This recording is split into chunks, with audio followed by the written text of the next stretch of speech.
뉴스에서 이제 홈플러스라고 하는 곳이 기업회생을 신청했다라고 봤습니다. 기업회생을 신청했다라는 건 앞으로 아마 홈플러스라고 하는 회사에 무수히 많은 직원들이 다 나가 사태를 겪는다라는 의미로 해석해야 될 것 같습니다. 물론 제 생각이 틀릴 수도 있는데 지금 현재 매장들은 정상 운영한다, 정상적으로 영업한다 라고 하는데 이제 직원들이 느끼는 충격은 이루 말할 수 없을 겁니다. 대한민국의 대형마트 중에 이마트 다음으로 업계 2위를 차지하고 있는 홈플러스가 저렇게 기업회생을 신청한다라고 하니 좀 많이 충격적인데요. 그래서인지 저도 오늘 오전 내내 기분이 그다지 좋지 못했습니다. 가슴도 많이 뛰는 것 같고 좀 놀랐던 것 같습니다. 그 홈플러스라고 하는 곳에 근무하는 동료들 적지 않거든요. 통화를 해서 얘기 나눠보고 카톡을 하고 하는데 꽤나 바쁘게 움직이는 것 같습니다. 협력업체들, 거래처들, 자기들 이제 받아야 될 대금 결제들 이상 없이 받을 수 있을지 묻는 연락이나 아니면 뭐 여러 가지 이제 안부 전화, 불안해서 묻는 전화들, 이런 것들이 아마 쉴 새 없이 몰아붙이지 않을까라는 생각을 해봅니다. 이유가 어떻게 되었든 간에 이 기업회생을 신청했다라고 하는 건 회사의 사정이 분명히 좋지 못하다라는 거고, 그렇게 사정이 좋지 못하면 이제 앞으로 직원들이 고용 보장 혹은 임금 상승, 각종 복지 정책들 이런 것들이 정상적으로 운영되기 어려울 거다라고 보면 맞을 것 같습니다. 앞으로 이제 그 임직원들이 대출을 제대로 받을 수 있을까? 대출 연장이 가능할까? 주택 구입 부담을 위해서 주택담보대출이든 전세자금 대출 연장이든 혹은 자녀들 학자금 대출 이든 이런저런 여러 가지 것들이 과연 가능할까? 라고 생각해보면 아마도 많이 어려울 것 같다라는 생각이 더 많이 듭니다. 결국 이제 그로 인한 충격, 그로 인한 부담이 이제 개개인들에게 아마 전파가 될 것 같은데요. 그렇게 되면 이제 사람들이 이제 더욱더 불안에 떨고 염려하고 걱정할 것 같습니다. 참 씁쓸한 이야기죠. 참 충격적인 이야기입니다. 그러면 홈플러스로 끝나겠냐라는 겁니다. 모르긴 몰라도 홈플러스뿐만 아니라 롯데마트, 이마트, 그리고 다른 이제 대형마트, 유통업체들이 아마 그러한 충격을 또 비슷하게 겪지 않을까라는 생각도 해봅니다. 이제 진짜로 2025년에 이 험난한 일들이 벌어질 것 같습니다. 제가 이제 혼자 예상해 보는 겁니다. 말 그대로 그냥 저 혼자의 이야기니 이 근거나 아니면은 뭐 세부적인 뭐 자료 뭐 이런 것들 없이 그냥 제 혼자 그냥 찌꺼리는 저의 내피셜이라고 봐주시면 좋을 것 같습니다. 앞으로 그 기업이 인력을 얼마나 줄여낼까요? 모르긴 몰라도 최소 20%에서 30%, 심하면 50% 가량 인력을 줄일 겁니다. 물론 오프라인에 있는 매장들은 이 최소한의 인력을 유지시켜서 상품 보충 진열이나 아니면 고객 응대나 이런 것들은 예전보다 훨씬 더 빡세질 겁니다. 그리고 본사에서 근무하는 직원들은, 여러 부서에서 근무하는 직원들은 거의 절반이 이제 줄어들겠죠.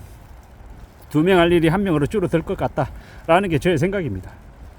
기존에는 오프라인에 있는 대형마트는요, 희망퇴직을 하면 기본급 기준으로 한 1년 반에서 2년, 그리고 이제 일정 부분의 뭐 건속연수에 따라서 위로금을 보태주는 형태였습니다. 대략 그렇게 따지면 실제로는 그 사람이 받는 1년 연봉치를 대략 받는 셈이었거든요. 근데 아마 저렇게 기업회생을 하고 하면 어떻게 되겠습니까? 인력들에게 기존에 주던 것만큼의 그 위로금을 주는 게 가능할까요? 쉽지 않을 것 같습니다. 장담 못한다라는 거죠. 그러면 어쩌면 앞으로 위로금 따위는 주지 않고 그냥 한 달치, 2달치, 3달치 월급 줘도 감사하다라고 생각해야 될지도 모른다라는 겁니다. 되게 이제 무서운 일들이 벌어지는 거죠.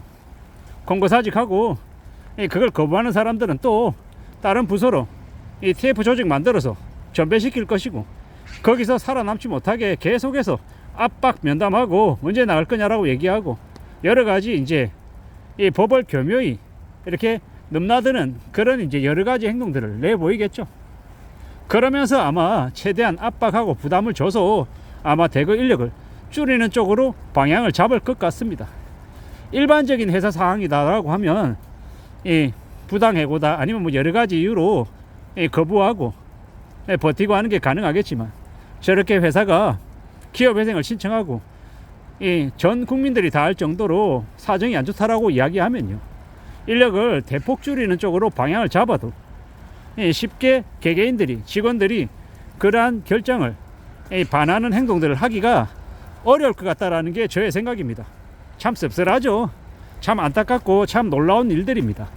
그리고 이제 그 회사에 소속되어 있는 직원들은요, 얼마나 충격이겠습니까? 그리고 앞으로 고용 보장이 안 되고 또 다른 일자리를 알아봐야 된다라는 그런 부담감, 염려, 걱정 때문에 밤잠을 제대로 못 잘 겁니다. 그리고 대부분의 직장인들은 지금 다니고 있는 직장이 아닌 다른 곳으로 옮긴다라는 게 정말 말처럼 쉽지 않다라는 걸 뼈저리게 느끼고, 또 더욱더 그걸 피부로 와닿는다라고 말하는 사람들이 되게 많습니다. 그래서 고참들이 어떻게든 버텨라, 끝까지 살아남아라, 할 수 있는 한 회사 안에서 다른 길을 모색하더라도, 자신의 커리어가 망가지더라도 버티고 또 버텨라 라고 얘기하는데, 그게 참 말처럼 쉽지 않죠. 그게 다 쉬우면 누구나 다 남아있죠. 근데 회사가 망가지게 생겼는데, 회사가 없어지면 아무리 내가 살아남겠다, 버티겠다고 한들 그거조차도 쉽지 않을 수 있다라는 겁니다. 이게 불편하지만 지금의 현실이다라는 것. 홈플러스의 기업 회생 신청 뉴스를 보고 놀란 사람들이 되게 많을 겁니다. 저도 이제 제 지인과 최근에 저녁 자리를 하면서 얘기 들은 게, 홈플러스를 거래하고 있는 무수히 많은 협력업체들 중에 일부가 이 대금을 지급받아야 될 날짜가 미뤄진다라는 이야기들 들었다고 하더라고요. 저는 이제 그 얘기 듣고, 에이 설마, 다른 거 몰라도 대금 지급을 그렇게 미루는 게 말이 되냐, 아닐 거다, 누군가가 잘못 알았을 거다 라고 저는 이제 답변을 했었단 말이죠.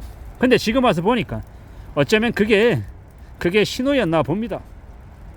앞으로도 홈플러스가 좀 더 잘 되기를 바라고, 홈플러스에 근무하는 무수히 많은 직원들이나 거래하고 있는 협력업체들이 피해가 없기를 바랍니다.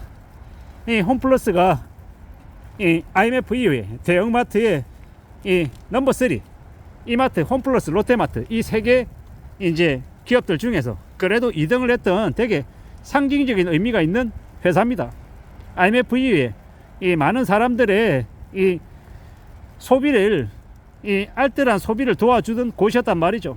비록 지금이야 온라인 쇼핑이 대세여서 이 오프라인의 대형마트가 사람들의 이 관심을 못 받고는 있지만, 그래도 다시 일어서서 다시 살아난 모습을 진심으로 봤으면 좋겠습니다. 그리고 그 안에서 일하는 직원들이 최대한 안전하게 잘 근무하기를 진심으로 바랍니다. 이상입니다.